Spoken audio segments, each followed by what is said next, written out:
मोहित, ये क्या छोटा सा घर है? हमारे लायक तो नहीं।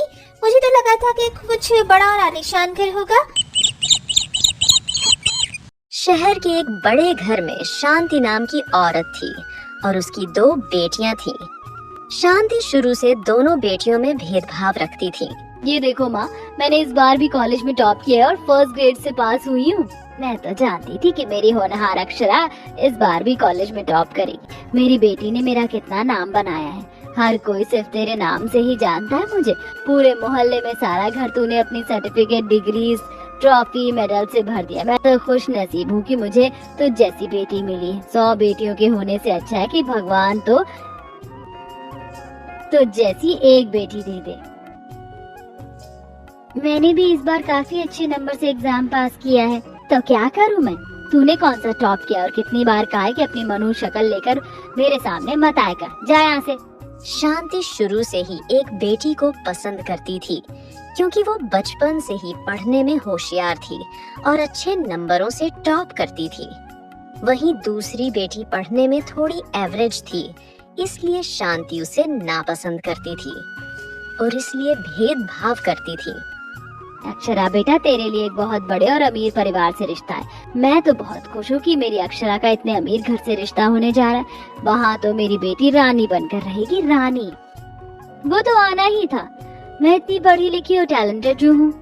तेरी छोटी बहन के लिए भी रिश्ता आया, जैसे ये है बिल्कुल वैसा ही रिश्ता मिला है इसके लिए, गरीब घर का। शांति अब शुरू से तो दोनों बेटियों में भेदभाव करती थी, पर अब उनकी आगे की जिंदगी के साथ भी। अब कुछ दिनों बाद अपनी चहेती बेटी शादी एक अमीर परिवार में कर देती है, वहीं दूसरी बेटी की शादी एक गरीब परिवार में, और दोनों बेटियां अपने अपने ससुराल में रहने लगती हैं। अब कुछ दिनों से शांति की तबीयत बिगड़ जाती है। डॉक्टर साहब, आप बार बार क्यों बेचैनी होती है? कुछ अच्छा नहीं लगता खाने में। कल तो मैंने अपना मनपसंद मटर पनीर बनवाया था, लेकिन वो भी नहीं खाया गया। जब हम एक ही जगह पर राइटर हैं और हर रोज एक जैसी जिंदगी जीते हैं, तो ऐसा होता है। आपको एनवायरनमेंट चेंज करने की जरूरत है। आपकी तो 2 बेटियां हैं।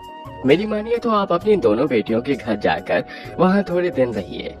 जगह बदलेगी, मौसम बदलेगा, तो सेहत अपने आप अच्छी हो जाएगी। शांति अब डॉक्टर की बात सुनकर अपनी अमीर बेटी को फोन लगाती है। माँ, मैं और मेरे हस्बैंड तो अभी हनीमून के लिए बाहर आए हुए हैं। हमें वापस आने में 2 हफ्ते लग जाएंगे। आप एक काम क्यों नहीं करती, अब सुहानी के घर चली जाइए। वैसे भी उसका ससुराल तो हमारे घर से कितना पास है। इस गरीब के घर जाकर मुझे क्या ही मिलेगा? क्या 2 वक्त की रोटी मिल जाए तो ही बड़ी बात है। तो यही तो अच्छा मौका है उसे ताने देने का। आज तक उसने हमारे लिए किया ही क्या है। मैं तो कह रही हूँ आप जाओ और उसको ताने दो। अब शांति अपनी बेटी की बात सुनकर अगले दिन अपनी दूसरी गरीब बेटी के ससुराल चली जाती है। अब अपनी माँ को देखकर उसके गले से लगती है और कहती है, आप ऐसे यहाँ अचानक? अगर आप मुझे बता देती तो हम आपको लेने के लिए आ जाते। किस पर आते? वो 3 पहिए के रिक्शे पर? तो जानती है ना कि मुझसे रिक्शे पर बैठा नहीं जाता। मैं तो वैसे भी तेरी बड़ी बहन के घर जा रही थी, लेकिन मेरा दामाद मेरी बेटी को घुमाने के लिए बाहर विदेश गया हुआ है। अब तेरी इतनी हैसियत कहाँ और यहाँ मैं कहाँ बैठूं जमीन पर। आप बस मुझे 2 मिनट दीजिए, मैं जल्दी से कुर्सी का इंतजाम करती हूँ। अब सुहानी किसी से कुर्सी से मांग कर लाती है और अपनी माँ को बैठाकर घर में रखे थोड़े से आटे और दाल से अपनी माँ के लिए खाना बनाती है। ये क्या बनाया है तूने? दाल रोटी? तेरी माँ तेरे ससुराल पहली बार आई है और तू अपनी माँ को दाल रोटी खिला रही है। पनीर की भी हैसियत नहीं है क्या तेरी? समधन जी, अब आपसे क्या छुपाना। वो रंजीत को अभी तक उसकी तनख्वाह नहीं मिली है ना, इसीलिए। पर आप फिक्र मत करिए, मेरी बहू ने काफी अच्छा खट्टा मीठा अचार बनाया। उसके साथ तो ये दाल रोटी भी बिरयानी से कम नहीं लगेगी। जाओ बहू, अचार लेकर आओ। अब शांति अपनी बेटी के ससुराल वालों के साथ बहुत बुरा बर्ताव कर रही थी। अच्छा बर्ताव वो उसके साथ कर रहे। वो लोग उसके साथ प्यार से बर्ताव कर रहे हैं। घर में सिर्फ बासी रोटी है, आटा भी खत्म हो गया।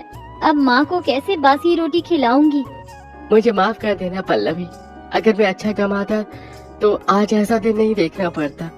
एक काम करो, तुम रोटी पर थोड़ा सा तेल और नमक लगाकर उसे सेक कर उसे पराठा बना दो।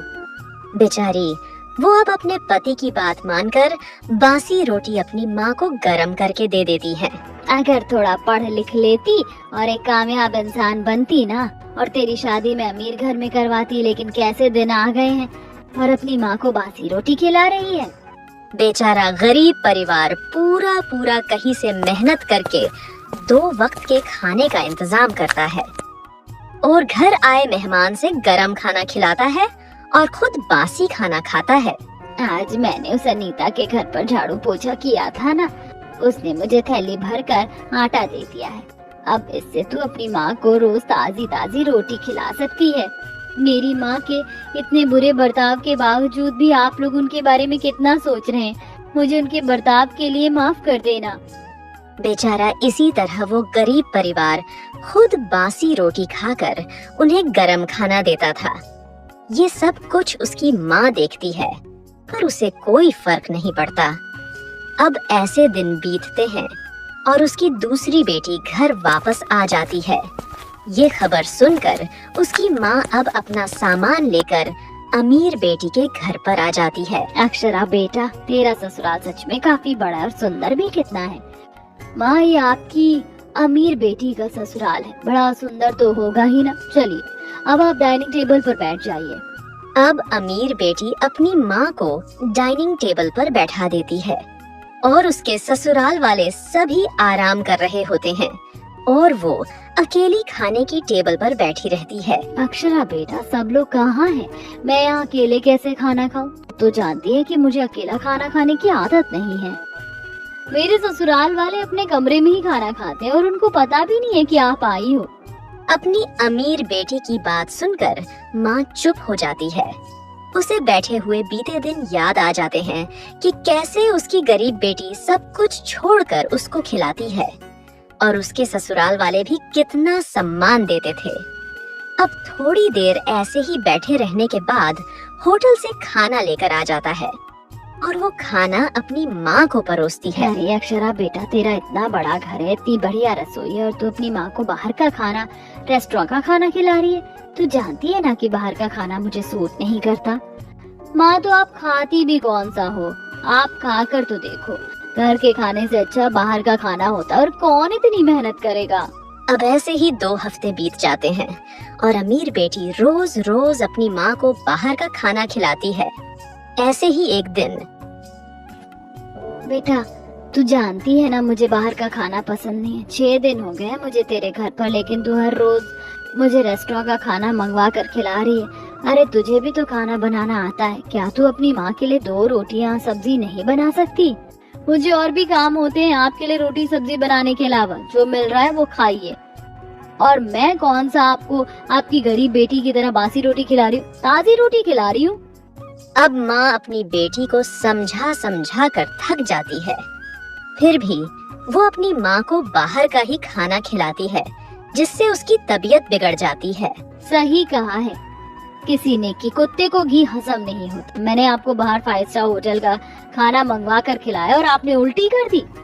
क्या औलाद है मेरी, जिसे मैं अपने हाथों से खाना बना कर खिलाती थी, आज वही मुझे ये सब कह रही है। कितना फर्क है मेरी दोनों बेटियों में। मेरी गरीब बेटी ने इतनी गरीबी के बावजूद भी मुझे बासी रोटी ना खिलाकर खुद बासी रोटी खाकर ताजी रोटी खिलाई, और एक तरफ मेरी अमीर बेटी जिससे अपनी माँ के लिए 2 रोटी नहीं बनाई गई। माँ, क्या सोच रही हो? बोलो। अरे माँ, कहाँ जा रही हो? रुक जाओ। रुकने के लिए कुछ नहीं बचा है, जा रही हूँ मैं अपनी होनहार बेटी के पास। तू भले ही डिग्री सर्टिफिकेट से होनहार है, लेकिन मेरी असली और प्यारी बेटी तो मेरी सुहानी है। अपनी अमीर बेटी की बात सुनकर माँ को अपनी गलती का एहसास हो जाता है और वो सब कुछ छोड़कर अपनी गरीब बेटी के पास जाकर माफी मांगने लगती है। सुहानी, मुझे माफ कर दे बेटा। सिर्फ डिग्री और सर्टिफिकेट्स के बल पर मैंने तुम दोनों बहनों में इतना भेदभाव किया, यहाँ तक कि तेरी शादी भी एक गरीब घर में कर दी। लेकिन आज सच में मुझे एक बासी रोटी और एक रेस्टोरेंट के खाने में काफी कुछ सिखा दिया। मुझे माफ कर दे बेटा, मैं अपनी सारी प्रॉपर्टी तेरे नाम कर दूंगी, पर तू हंसी खुशी रहना। मुझे बस आपका प्यार चाहिए और कुछ नहीं। हमें ये प्रॉपर्टी नहीं चाहिए माँ, सब कुछ तुम्हारा ही है। मैं अक्षरा को अब कुछ भी देना नहीं चाहती, उसके पास तो पहले से ही सब है। अगर तुम्हें ये सब ऐसे नहीं चाहिए तो कोई बात नहीं, मेरी इतनी सारी साड़ियों की दुकान है, उसे दामाद जी संभाल लेंगे। खुद मेहनत करके कमाएंगे, तब तो तुम्हें इन सब से कोई दिक्कत नहीं है ना। इस प्रकार अब सोहनी अपनी गरीब माँ बेटी पल्लवी अपनी मना माँ नहीं को कर मना पाती। नहीं इसके कर बाद अब पाई, रंजीत अपनी सास जिसके की बाद उसका दुकानों को दामाद ही उन संभालता है दुकानों और को मेहनत संभालने करके अपने लगता है। परिवार को रोटी और अब खिलाता है। माँ भी अपनी वहीं बेटियों पल्लवी को को भी अच्छे उसकी से जान जिंदगी जाती की है। एक अब वो दोनों को काफी बराबर अच्छी का सीख प्यार मिलती करती है है और सुहानी खुशी से खुशी काफी प्यार मिलकर करती रहने है और लगते अपनी हैं। बेटी एक ममता नाम की औरत अपने बेटे बहू के साथ रहती थी। वे ज्यादा अमीर तो नहीं थे, पर खुशी से रहते थे। पर क्या ये खुशी ज्यादा दिन रह पाएगी? शिखा, तुझे कुछ चाहिए तो बता दे। तेरे पास तो अब खुद के खर्चे के लिए भी पैसे नहीं रहते। बहुत ज्यादा परेशान हो रही है। देख रही हूँ कुछ दिनों से अनुज की नौकरी ठीक से चल नहीं रही है। नहीं अम्मा, सब ठीक है। मैं कम में भी गुजारा कर लूंगी। अब रहने दीजिए। अगर मुझे पैसों की जरूरत होगी तो मैं आपसे खुद ही मांग लूंगी। ठीक है, पर जरूरत हो तो बता देना। अनुज की नौकरी से घर चलता है, पर थोड़ी तंगी तो रहती ही है। ऐसा बोलकर ममता वहाँ से चली जाती है।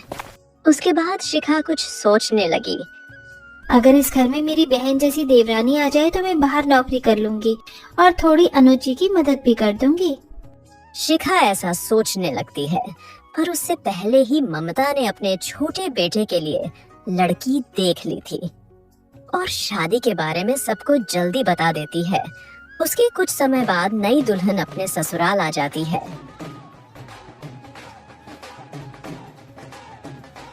मोहित, ये क्या छोटा सा घर है? हमारे लायक तो नहीं। मुझे तो लगा था कि कुछ बड़ा और आलीशान घर होगा। हम ऐसे घर में कैसे रहेंगे? कैसे गुजारा होगा हमारा? अरे विशाखा, धीरे धीरे सब ठीक कर लेंगे। अभी तो बस नए घर की शुरुआत है। देखना, इसी घर को हम महल की तरह तैयार करके खड़ा कर देंगे। बस मुझे तुम्हारा साथ चाहिए और कुछ नहीं। हाँ, पर ये सब कुछ मेरे स्टैंडर्ड से बहुत नीचे है। नई दुल्हन की ऐसी बातें शिखा और ममता को अजीब लगती है, पर वो फिर भी उसके स्वागत के लिए आगे आती है। नमस्ते जेठानी जी, ये साड़ी तो बहुत सादी लग रही है। आपके पास कोई और नहीं थी क्या? आपको पता होना चाहिए था कि आपकी इतनी अमीर देवरानी आपसे मिलने आ रही है। First meeting is the last meeting. नमस्ते विशाखा, हमारे यहाँ त्योहारों पर ही नई साड़ी खरीदी जाती है और ये भी नई साड़ी है, लेकिन थोड़ी सिंपल है क्योंकि मुझे ऐसी ही पसंद है। अच्छा, अब मैं समझी। आपका तो टेस्ट ही ऐसा है, क्या ही कर सकते हैं।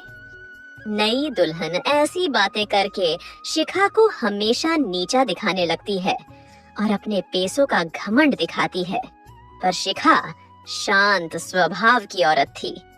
अब ऐसे 2-3 दिन बीत जाते हैं। नई बहू अमीर होने घमंड करने लगती है। देखो, मुझे नए सोफे चाहिए। ये पुराने तो हमारे दोस्तों के सामने शोभा नहीं देंगे। उनके सामने मुझे अपनी बेइज्जती नहीं करवानी। पर इतने पैसे कहाँ से आएंगे? अभी जितना पैसा था सारा तो माँ ने हमारी शादी में ही लगा दिया। तुम्हारी बड़े भाई भाभी की तरह साधारण जीवन जीने का कोई इरादा नहीं है और तुम जानते हो कि हम उनकी तरह गरीब नहीं हैं। तुम्हारा तो पता नहीं, लेकिन मैं तो बिल्कुल भी नहीं हूँ। अब जो करना है मुझे ही करना है। मैं अपने आप देख लूंगी। ठीक है, तुम्हें जैसे सही लगे। सबसे पहले तो मुझे अपनी जेठानी जी को इस घर के बाहर करना होगा। उनकी फटीचर हालत से इस घर की मैं चाहे कितनी भी शानो शौकत बढ़ा लूं, लेकिन वो कम ही हो जानी है। माँ जी, ये शिखा भाभी के कपड़े, उनका रहन सहन, ये सब हमारे घर की शान को कम कर रहे हैं। आपको उनके लिए कुछ करना चाहिए। वैसे भी वो कुछ ज्यादा खास नहीं है। हमेशा तो आपकी मुझे बुराइयां करती रहती हैं। ऐसी औरत को घर में रखना ठीक नहीं है। क्या मतलब है तेरा? शिखा मेरे बारे में बुराइयां करती है? आप समझ रही है ना, मैं कभी झूठ नहीं बोलती। घर की इज्जत भी तो कोई चीज होती है। ऐसे लोगों के साथ रहकर हम क्या समाज में उठ बैठ पाएंगे? हमारी कितनी इंसल्ट होगी। नई दुल्हन ऐसी बातें करके शिखा को हमेशा के लिए इस घर से निकलना चाहती थी, जिसके चलते वो रोज अपनी सास के कान भरने लगी और ऐसे ही एक फिर उसने सबके सामने शिखा की बुराई करने लगी, जिसके चलते शिखा, इस घर में तुम्हारे लिए कोई जगह नहीं रही। तुम बाहर जाओ, झोपड़ी में रहो, वही तुम्हारी औकात है और उसी में तुम रहोगी। अम्मा, मैंने क्या गलत किया है? आप मुझे इस तरह घर से बेदखल क्यों कर रही है? मैंने जो कहा वही सही है। अब तुम इस घर के लायक नहीं हो। नई बहू अब शिखा को इस घर से निकलवा देती है। अनुज भी बहुत दुखी होता है, पर वो अपनी के आगे कुछ नहीं बोलता है और पुरानी झोपड़ी में रहने आ जाता है। झोपड़ी की हालत बहुत बुरी थी। जगह जगह मकड़ियों के जाले थे। इस झोपड़ी का हाल तो बहुत बुरा है। वैसे भी दिवाली पे साफ सफाई तो करनी ही पड़ती है। दिवाली आने वाली है, इसी बहाने इस झोपड़ी को अच्छे से साफ सफाई हो जाएगी। और तुम तो गृहिणी हो, इस झोपड़ी को भी महल बना दोगी। आप माँ चिंता मत करो, मैं आपकी मदद करवा दूंगा। आखिर मैं आपका बेटा जो हूँ। जो भी हो, कम से कम मेरे पास एक छोटा सा परिवार, और वो भी बहुत प्यारा है। शिखा अब अपने परिवार के साथ मिलकर उस झोपड़ी को रहने लायक बना देती है और उसमें जरूरत का सामान लाकर रख देती है। अब ऐसे दिन निकलते जाते हैं और दिवाली पास में आ जाती है, जिसके चलते नई बहू फिर महंगी महंगी चीजों का दिखावा करती है। मोहित, इस बार दिवाली पर मैं सबसे महंगा झूमर और सजावट का सामान खरीदूंगी। मेरी सजावट सबसे बेहतरीन होनी चाहिए। पर इतना खर्च, ये सब किस लिए? अभी तो हमने शादी पर पूरे घर को रेनोवेट करवाया ही था ना। चिंता मत करो, मैं सब संभालूंगी। हमारे घर में सबसे ज्यादा रौनक नहीं होनी चाहिए। किसी की झोपड़ी में तो एक रोशनी तक नहीं है, लेकिन हमारे इस घर के कोने कोने में भी रोशनी नजर आएगी। ऐसा बोलकर विशाखा शिखा को जलाने की कोशिश करती है, पर शिखा उसकी बातों पर ध्यान नहीं देती और अपने परिवार के साथ खुश रहती है और घर की सजावट के लिए कुछ सामान ले आती है और घर को सजाने लगती है। मोनू, इस साल हम खुद अपने हाथों से दिए बनाएंगे और थोड़ा सा मिठाई बनाएंगे। हमारी दिवाली भी बहुत खूबसूरत होगी। देखना, खुद से मेहनत करके बनाने में कितना मजा आएगा। हाँ शिखा, हमारी दुनिया तो तुम और मोनू ही हो। हमें और कुछ नहीं चाहिए। पैसों का क्या है, पैसों से खुशियाँ नहीं खरीदी जा सकती। इस प्रकार दोनों पति पत्नी कम पैसों में भी खुश रहते हैं। अनुज एक कंपनी में काम करके कुछ पैसे कमा लेता है, जिसमें शिखा कम खर्च करके पैसे जोड़ने लगती है। अब उधर विशाखा अपने घर को महंगे सामानों से भर लेती है। अब कुछ दिनों में दिवाली का दिन आ जाता है, जहां विशाखा अपनी चमक धमक से शिखा को जलाती है। अरे जेठानी जी, आपकी दिवाली की तैयारी तो कुछ बहुत साधारण लग रही है। मेरे घर का तो देखो, सब कुछ नया और ट्रेंडी लिया है, जो आपके औकात से बाहर है। आप ऐसा खरीदने को कभी सपने में भी नहीं सोच पाओगी। हमारे पास कम है, पर प्यार और खुशियाँ बहुत हैं। इसी से हम संतुष्ट हैं। वैसे भी हमें इतने महंगे सामान की आदत नहीं है। ये सब आपको ही मुबारक हो। हाँ, पर कभी तो अच्छा महसूस होता होगा इतना कुछ पाने पर। आपको क्या पता, महंगी चीजों की खुशियाँ अलग ही होती हैं। आपने कभी खरीदी नहीं तो आपको पता भी नहीं होगा, है ना? असली खुशी महंगे सामान से नहीं, अपनों के साथ समय बिताने से मिलती है। ऐसा कहकर विशाखा उसे नीचा दिखाने की पूरी कोशिश करती है, पर वो उसकी बातों पर ध्यान नहीं देती है। अपने परिवार के साथ खुश रहती है। अब रात हो जाती है। विशाखा के महंगे लाइट और झूमर से पूरे घर आग लग जाती है। मोहित, आग! घर जल रहा है। मोहित, मोहित कुछ करो। अब वो दोनों मिलकर आग बुझाने की कोशिश करते हैं, पर आग पूरे घर में फैल जाती है, जिसके कारण वे सभी बाहर निकल आते हैं। विशाखा, सब जल गया। हमारा घर, हमारा सारा सामान, अब हमारे पास कुछ भी नहीं बचा। सब कुछ जलकर राख हो गया। मेरी सारी महंगी चीजें सब खत्म हो गया। ये सब क्या हो गया भगवान? मैं कितना कुछ खरीदा था मैंने दिवाली के लिए। वे बस अपने जलते हुए घर को देखे जा रहे थे। उन सब की आवाज सुनकर शिखा का परिवार उनकी मदद करने आगे आता है। विशाखा, मोहित, तुम लोग चिंता मत करो, हम तुम्हारी मदद करेंगे। जेठानी जी, मैंने तो हमेशा आपको नीचा दिखाया और आज आप मेरी मदद कर रही हैं। इंसानियत सबसे बड़ी चीज है विशाखा। बुरे समय में एक दूसरे का साथ देना ही असली रिश्ते की पहचान है। मुझे अपने किए पर बहुत अफसोस है जेठानी जी। मैंने आपको कितना सताया, पर आज आपकी मदद के बिना मैं कुछ नहीं कर सकती। अब वे सभी मिलकर उनके घर आग बुझाते हैं और फिर सभी एक साथ मिलकर दिवाली को सेलिब्रेट करते हैं। पहले की तरह खुशी खुशी रहने लगते हैं।